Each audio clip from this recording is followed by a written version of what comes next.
Good morning. I'm doing everyone. Hope you're having a good day. Is it just me, or is the sun shining brighter and the air is cleaner this morning? I'm just kidding.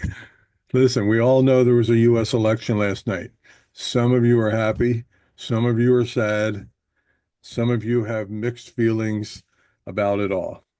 So, this is what I want to remind you about. Two things. First, it didn't matter whether Donald Trump won or Kamala Harris won. Our mandate as Christians is to seek first God's kingdom and his righteousness. And so that's always been our calling card, our mandate. That, however, doesn't uh, dismiss the importance of elections, whether in Canada, the US, or wherever you are. God instituted human authority, and he gave us, in this time in history, the privilege of having a say and voting about that. So I hope you do, when you have opportunity, make your voice known, regardless. I'm not telling you which direction, make your voice known. But I do want you to know this.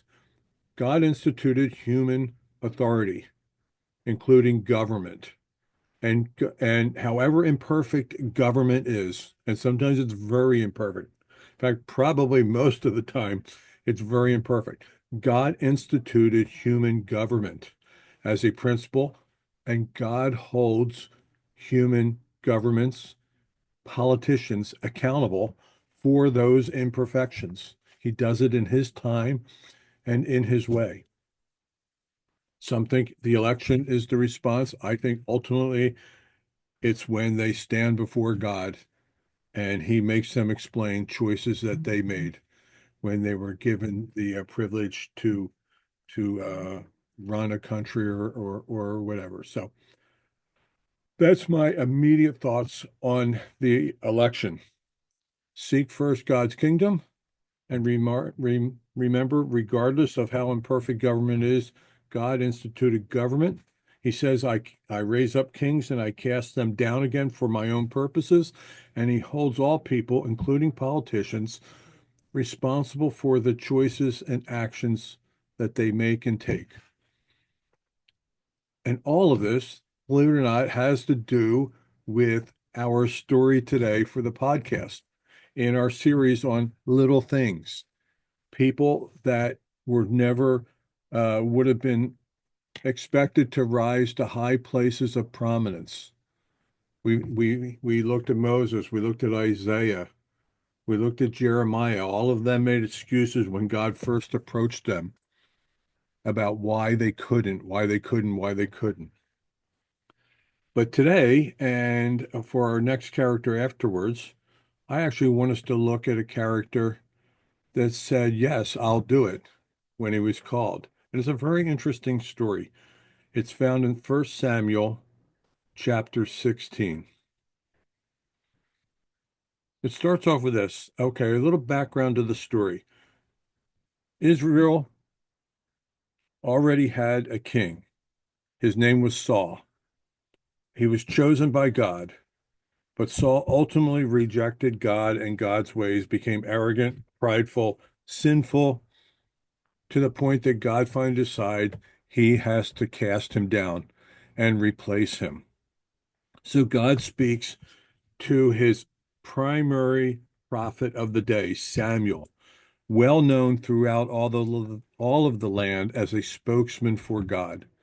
And he says this, how long will you mourn for Saul, since I have rejected him as king over Israel? Fill your horn with oil and be on your way. I'm sending you to Jesse of Bethlehem. I have chosen one of his sons to be king. Well, Samuel immediately thinks through the likely outcomes of this. Well, how can I go? If Saul hears about it, he will kill me. So the Lord said, take a heifer with you and say, I've come to sacrifice to the Lord, and invite Jesse to the sacrifice, and I'll show you what to do from there. And you will anoint for me the one I indicate. So off he goes. That's part one. Now he's with Jesse and his family. Jesse has a lot of boys. Samuel doesn't know which one it is. So Samuel says to the Lord, when he arrived at Bethlehem, the elders of the town trembled. And when they met with him, they asked, do you come in peace? And Samuel said, yes, I've come in peace. I've come to sacrifice to the Lord.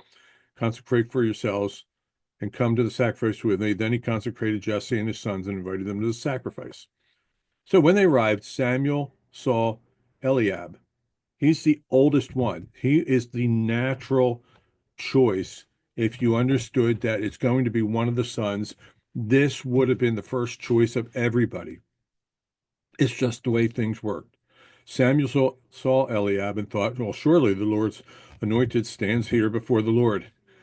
Look at what the Lord says to Samuel. This is critical. That's why I made it in yellow. Do not consider his appearance or his height, for I have rejected him. So apparently he was, a fairly tall person, good looking, but he was not God's person. The Lord does not look at the things people look at. People look at the outward appearance, but the Lord looks at the heart. Okay? That's what the Lord is looking for in leaders. People with a good, right heart that are committed to faith in Him and following Him. So, what you have here is he just starts going through all of the sons. And the Lord has not chosen this one either. And he brings another one. And no, nor has the Lord chosen this one. And Jesse had 7 of his sons pass before Samuel. But Samuel said to him, the Lord has not chosen these. So he asked Jesse, are these all of your sons that you have? Well, there is the youngest one, Jesse answered. He's tending sheep. So surely it can't be David. He's the youngest one. He's way too young to be king, whatever. Samuel said, no, bring him down here. We will not sit down until he arrives. So they sent for David and had him brought in, and he was glowing with health and had a fine appearance and handsome features. But then the Lord said this to Samuel, rise and anoint him. This is the one. And so Samuel took the horn of oil and anointed him in the presence of his brothers. And from that day on, the Spirit of the Lord came powerfully upon David. And then Samuel left and went to Ramah. This is at the heart of it, right here in yellow. This is what we have to take to heart. The Lord does not always choose the people that we would choose to do any particular task.